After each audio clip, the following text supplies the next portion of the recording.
o teste deles. Eu vou chamar agora aqui a doutora Simone Quinolda. Ela está com a gente do Sabadaço, ela está aqui de prontidão para falar conosco. Qual é o assunto de hoje, doutora? Bom dia. Bom dia, Gustavo. Bom dia a todos. Eu vou falar hoje sobre a revisão de fato dos benefícios. Tá? Muito se fala... Obrigada. Então, muito se fala nas revisões de direito, né? Mas hoje eu vou falar nas revisões de fato, que sempre os segurados têm muitas dúvidas sobre isso. Eles estão sempre querendo saber quando surge, né? A revisão da vida toda, mas às vezes ele não se enquadra naquele período. E aí ele quer saber, doutor, eu tenho direito a alguma revisão? Ou às vezes ele percebe que o valor não é, né, aquele que ele esperou receber, e realmente pode estar abaixo sim. Tá? Centenas de benefícios são concedidos com erros todos os anos pela INSS, seja por falha na análise, documentação não entregue na hora do requerimento ou mudanças na lei, que podem levar à concessão de um benefício com valor inferior ao que o segurado realmente tem direito.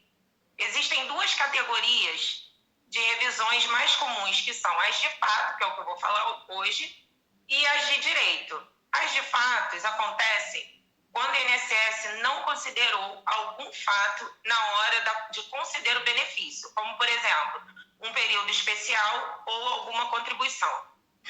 E as de direito são aquelas em que as teses jurídicas ou novas leis dão direito à reanálise do benefício, sendo um exemplo, né, recente, a revisão da vida toda. São muitas, né, eu não vou falar sobre isso agora porque não dá tempo, então eu vou me ater só à revisão de fato. Os erros mais frequentes são falta de inclusão de períodos especiais, tá, de salubridade, como eu já falei aqui. O INSS muitas vezes não reconhece esse período e aí não aumenta o tempo, né, de contribuição. Essa conversão ela foi banida pela reforma da Previdência, mas pode ser ainda convertido o tempo, ele pode ser computado até o dia 12 de novembro de 2019, que é antes da reforma. A não consideração, quando o INSS também não considera algum vínculo trabalhista que não foi registrado na carteira de trabalho, mas foi reconhecido na Justiça do Trabalho, ou até mesmo alguns valores, às vezes o trabalhador ele recebia por fora, mas na carteira de trabalho era aquele valor menor. Então ele entra com a ação trabalhista e aí ele consegue ter esses valores reconhecidos. Se ele fizer isso antes dele se aposentar, antes dele requerer aposentadoria, ele consegue levar ao INSS essa documentação, muito importante, se não tiver averbado na carteira de trabalho, essa modificação, ou mesmo que esteja, é bom levar a sentença, tá? Mas muitas vezes, mesmo assim, o INSS não vai reconhecer. E se foi depois, esse vínculo foi reconhecido depois, ele pode também levar o conhecimento do INSS, porque o INSS não vai ter como saber. Tá? Quando ele deixa de computar algum período ou não foram consideradas as contribuições na forma como o segurado fez, porque consta no CNIS. O CNIS é Cadastro Nacional de Informações Sociais, muito conhecido dos segurados, constava um valor inferior àquele que ele contribuiu. Ou quando também deixou de computar os vínculos registrados na carteira de trabalho, como eu já falei isso aqui também, que não foram pagos pelo empregador. E por isso ele não vai constar no CNIS. O INSS, ele na hora dele conceder as aposentadorias, os benefícios, infelizmente ele verifica somente o que está no sistema dele. Dificilmente ele vai acatar um documento, ele vai pegar um documento que o cliente está... que o segurado está entregando e vai computar lá direitinho. Geralmente ele não vai prestar atenção e ele vai fazer o que está no sistema dele, que é muito falho.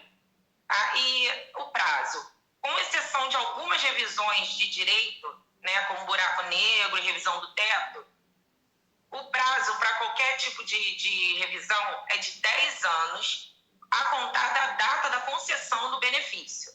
Tá? E como saber se houve o erro no benefício?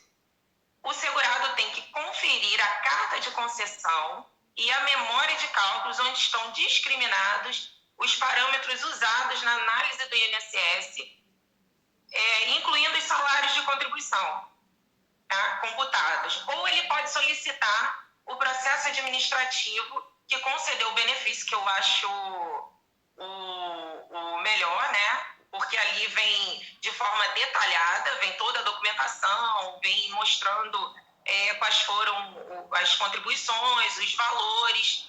Aí ele pode, é sempre muito importante ele ter todos os contra-cheques, as carteiras de trabalho, tudo direitinho para ele poder fazer essa comparação e refazer esses cálculos para requerer administrativamente. Sempre tem que requerer administrativamente antes de ingressar com ação na justiça, tá? Não precisa, o único que vai direto, que você não precisa requerer primeiro administrativamente no INSS, são os casos em que o INSS não reconhece a correção, como no caso da revisão da vida toda. Então, todo mundo sabe que ele não reconhece. Então, vai direto para a justiça. Não é o caso desses que você pode incluir a documentação, você pode rever os cálculos, comprovar que havia um erro. E o tempo, Gustavo, não precisa.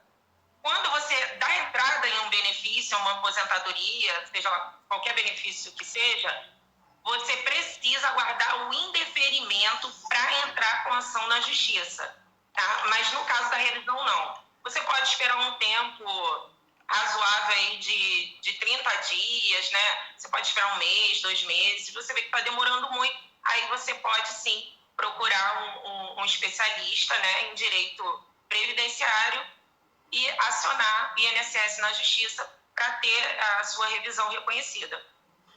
Muito obrigado pelos esclarecimentos, doutora. Muito importante isso. Revisão da vida toda é um assunto que realmente é muito contemporâneo. E a gente tem que explicar legal, porque muita gente nem sabe que isso existe. Me dá os seus contatos aí, sites, redes sociais, para que os ouvintes possam saber mais sobre esse conteúdo, né? Você com certeza posta mais sobre esse conteúdo. Se você puder dar as suas redes sociais, seu site, fico grato. Então, Facebook, Instagram, ADV, Knudler Vergueiro. Isso aí, Knudler, lembrando que o K